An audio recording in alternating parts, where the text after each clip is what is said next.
కోసం నిలబడే వాళ్ళతోనే మాట్లాడతాడు. కానీ నాన్నని మోసం చేసిన యాకోబు, అన్నని మోసం చేసిన యాకోబు, దేవుని పద్ధతి నుండి అవిధేయత చూపెట్టిన ఆ యాకోబు, ప్రజలందరినీ మోసం చేసిన యాకోబు, దేవుని దగ్గర ప్రార్థన చేయలేని యాకోబు అక్కడ పడి ఉంటే ఆ వ్యక్తితో దేవుడు మాట్లాడుతున్నాడు. అన్నాడు, ఇది ఏమి కృప, ఇది ఏమి కృప. ఈ పగటి వేళ నేను చెప్పనా, ఈ రాత్రి పూట నీతో చెప్పేది, యాకోబు కన్నా నువ్వు నంబర్ 1 ఏం కాదు. యాకోబు నాన్నను మోసం చేశాడు, అన్నయ్యను మోసం చేశాడు, దేవుడు మాట్లాడటానికి వీల్లేదు. కానీ దేవుడు తన కృపతో మాట్లాడితే ఈ రాత్రి వేళ దేవుని పద్ధతి నుండి దూరమైన వ్యక్తివై ఉండొచ్చు, నాన్నని మోసం చేసి వెళ్లే వ్యక్తివై ఉండొచ్చు, స్నేహితులను మోసం చేస్తున్న వ్యక్తివై ఉండొచ్చు, పాపపు ఊపిలో ఉండిన వ్యక్తివై ఉండొచ్చు. ఏ కృప అయితే యాకోబు మీద పడిందో అదే కృప ఈ రాత్రి ఆడిటోరియంలో ఉన్న నీ మీద కూడా పడి నా దేవుడు నీతో మాట్లాడును గాక. మీకు తెలుసా, ఇసుక దిబ్బలో పడుకున్నప్పుడు మోసం చేయడానికి ఇంకొకడు లేడు, అందుకే ఎవరిని మోసం చేయలేపాడు, ఒంటరిగా మార్చాడు. ఈ రాత్రి పూట నేను చెప్పనా, యాకోబులాగా నిన్ను కూడా దేవుడు ఒంటరిగా చేస్తాడు. మోసం చేసే వ్యక్తి ఇంకొక వ్యక్తికి లేకుండా నిన్ను ఒంటరివాడిగా చేస్తాడు. ఎందుకు ఒంటరిగా చేస్తాడో తెలుసా? నిన్ను పతనం చేయడానికి కాదు, ఒకటి నీతో మాట్లాడటానికి. ఈ రాత్రి పూట దేవుని ఆత్మ చెప్పేది, నువ్వు ఉండేది 10 మంది ఉన్న ఇంటిలో, నువ్వు ఉండేది 5గురు ఉన్న ఇంటిలో, నువ్వు స్నేహం చేసేది 5,000 మంది విద్యార్థులు కలిగిన కాలేజీల్లో, నువ్వు ఉండేది ఈ క్యాంపస్ లో ఉండేది 2,000 3,000 మంది పట్టే యవనస్తుల మధ్య ఈ రోజు కూర్చున్నావు. కానీ నీ మనసులో ఒంటరితనం. ఎందుకు తెలుసా దేవుడు ఆ ఒంటరితనం పెట్టింది? నిన్ను పతనం చేయడానికి కాదు. నువ్వు నాన్న దగ్గర నుండి పారిపోవచ్చు, అన్నయ్య దగ్గర నుండి పారిపోవచ్చు, దేవుని దగ్గర నుండి పారిపోలేవు. యాకోబుతో మాట్లాడిన దేవుడు నీతో కూడా మాట్లాడుతున్నాడు. ఒక నిచ్చెన ఏర్పాటు చేశాడు, ఒక నిచ్చెన ఏర్పాటు చేశాడు. పైన కొన ఆకాశములో ఉంది, కింద కొన భూమి మీద ఉంది. పైన కొన ఆకాశములో ఉంది, కింద కొన భూమి మీద ఉంది. దేవదూతలతో పైన కొన మీద యేసయ్య ఉన్నాడు. సర్వశక్తి కలిగిన దేవుడు, సైన్యములకు అధిపతియగు యెహోవా, సృష్టికర్త ఆ నిచ్చెన పైన ఉన్నాడు. అన్నాడు, మీరెళ్ళండి. దేవదూతలను పంపించాడు. ఒక్కొక్క దేవదూత కిందకి దిగి మళ్ళా పైకి వస్తుంది. దేవుడు అన్నాడు, నేను చెప్పిన వర్తమానం అతనికి ఎందుకు మీరు అందించరు? నేను చెప్పిన వర్తమానం మీరు ఎందుకు అందించరు? దేవా, వాడు నాన్న మోసం చేశాడయ్యా, దేవా వాడు అన్నయ్యని మోసం చేశాడయ్యా, దేవా మామయ్యని మోసం చేశాడయ్యా, దేవా భయంకరమైన పాపయ్యా, ఆడితో మాట్లాడబుద్దాం. అట్లా దేవుడు అన్నాడు, అది పక్కకు పెట్టండి, నేను చెప్పా, ఆయనతో వెళ్ళి చెప్పండి. ఈ పగటి వేళ దేవుని ఆత్మ చెప్పేది, నీ ప్రపంచం చూస్తే నిన్ను దీవించదు, బంధువులు చూస్తే నిన్ను దీవించరు, స్నేహితులు చూస్తే నిన్ను దీవించరు. అటువంటి దుర్మార్గ కార్యాలు నువ్వు చేసే వ్యక్తివి, అటువంటి దుర్మార్గ కార్యాలు చేసే యవనస్తురాలివి, నిన్ను దీవించరు. మీ నాన్న నోరెత్తి దీవించడు, మీ అమ్మ నోరెత్తి దీవించడు, మీ ప్రిన్సిపల్ నోరెత్తి దీవించడు, మీ మేడం నోరెత్తి దీవించడు. కానీ సర్వశక్తి కలిగిన దేవుడు నీ మీద తన కృపను పంపించబోతున్నాడు.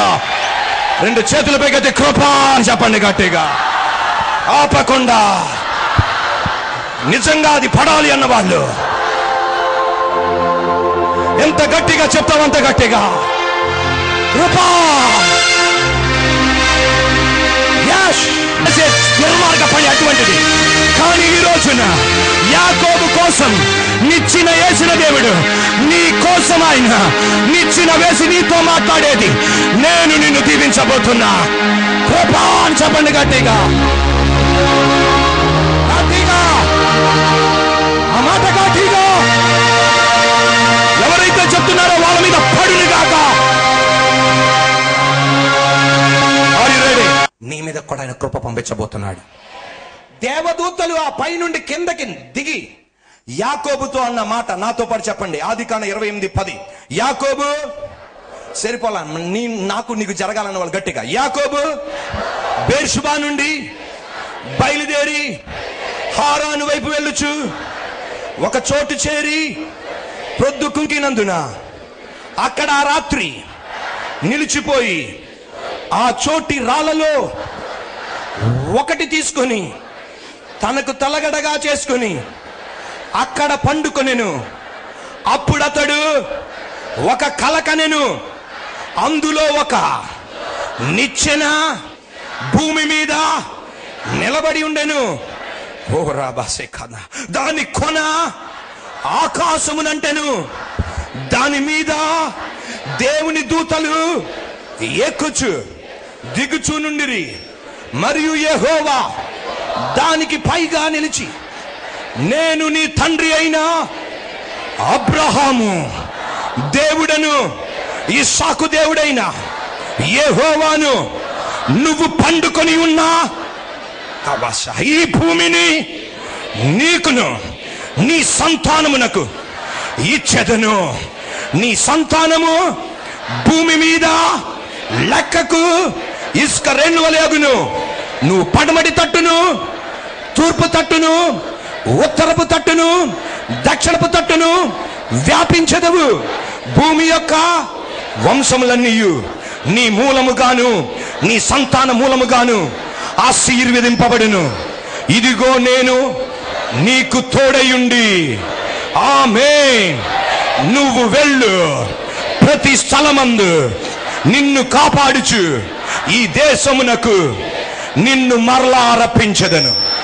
నేను నీతో చెప్పినది నెరవేర్చు వరకు నిన్ను విడువనని చెప్పగా,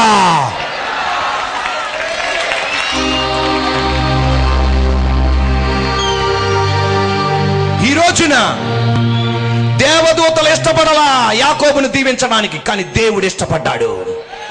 ఈ రోజు మీ అమ్మ నాన్న ఇష్టపడలా నిన్ను దీవించడానికి, కానీ దేవుడు ఇష్టపడ్డాడు. రోషంతో ఆమేనని చెప్పండి. మీ లెక్చరర్లు ఇష్టపడలా నిన్ను దీవించడానికి, కానీ దేవుడు ఇష్టపడుతున్నాడు. మీ పెద్దనాన్న ఇష్టపడలా నిన్ను దీవించడానికి, కానీ దేవుడు ఇష్టపడుతున్నాడు. ఒక మాట చెప్తాను, గట్టిగా ఆమేన్ చెప్పండి. Are you ready?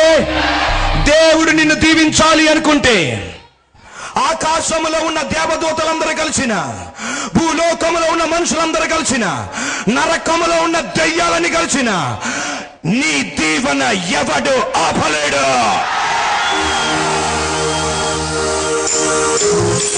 Because it is the decision of the Almighty God.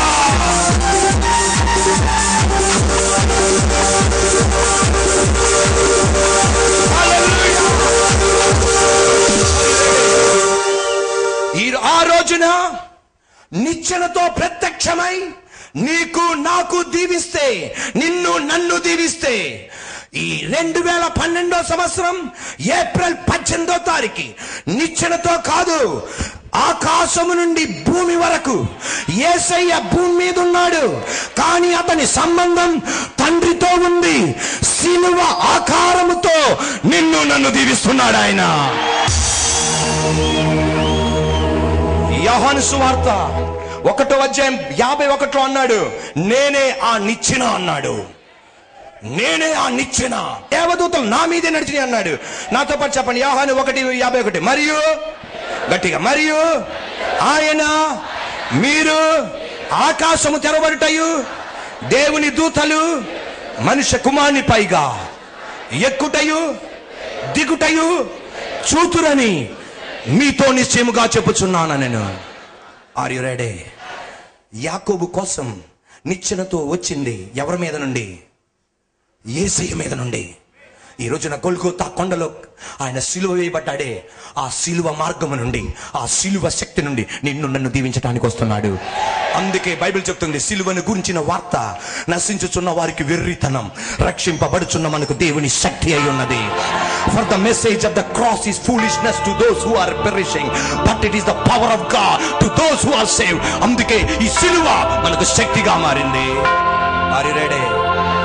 ఈ రోజు నేను చెప్పనా, ఇక్కడ కూర్చున్న వాళ్ళు ఎవరైనా సరే, కూర్చున్న వాళ్ళు ఎవరైనా సరే ప్రపంచం చేత నువ్వు పనికిరాని వాడుగా అనిపించవచ్చు. నా దేవుడు నీ మీద తన కృపను పంపించబోతున్నాడు. నేను ఇప్పుడు ఒక అద్భుతమైన సాక్ష్యం చెప్పబోతున్నాను. మీరు కొన్ని నిమిషాల్లో, కొన్ని సెకండ్స్ లో ఆ స్క్రీన్ మీద చూడబోతున్నారు. భారతదేశం, అమెరికా కాదు, ఆస్ట్రేలియా కాదు, జర్మనీ కాదు, అర్జెంటీనా కాదు, భారతదేశం, సౌత్ ఇండియా, మన ఆంధ్ర పక్కనున్న కర్ణాటక, బెంగళూరులో ఒక ఏరోనాటిక్స్ సైంటిస్ట్, ఏరోప్లేన్ కి సంబంధించిన ఒక శాస్త్రవేత్త, ఏరోప్లేన్ కి సంబంధించిన ఒక శాస్త్రవేత్తకి 4 పిల్లలు, 3 బిడ్డలు ఉన్నత స్థానంలోనికి వెళ్ళారు. కానీ ఒక బిడ్డ పేరు బెన్నీ ప్రసాద్. ఈ బెన్నీ ప్రసాద్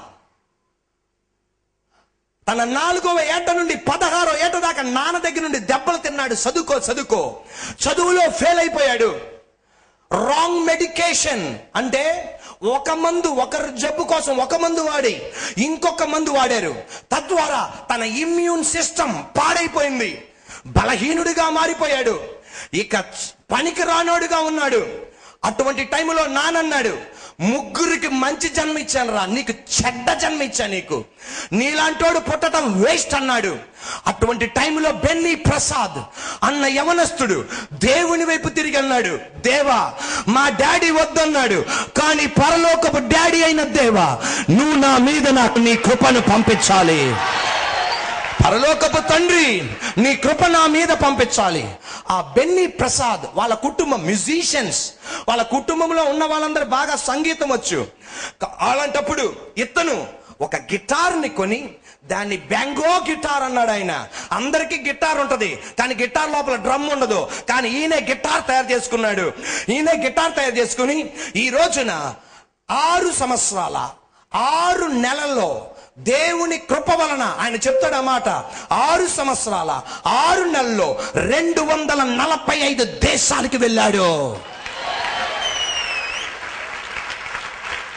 పార్లమెంట్ లోకి వెళ్ళి ప్లే చేశాడు, ఒలింపిక్ గేమ్స్ లో ప్లే చేశాడు, రాష్ట్రపతుల ముందు ప్లే చేశాడు. చివరాఖరికి ఒక మాట చెప్తున్నాడు, ఇప్పుడు 34 సంవత్సరాలుగా ఉన్న యవనస్తుడు. ఆయన చెప్పింది, పనికి రాని నన్ను మా నాన్న వద్దన్నప్పుడు పరలోకపు తండ్రి నాకు కావాలి అన్నాడు. ఈరోజు అదే పరలోకపు తండ్రి నిన్ను చూసంటున్నాడు, నువ్వు నాకు కావాలి. నన్ను చూసన్నాడు, నువ్వు నాకు కావాలి. నిన్ను చూసన్నాడు, నువ్వు నాకు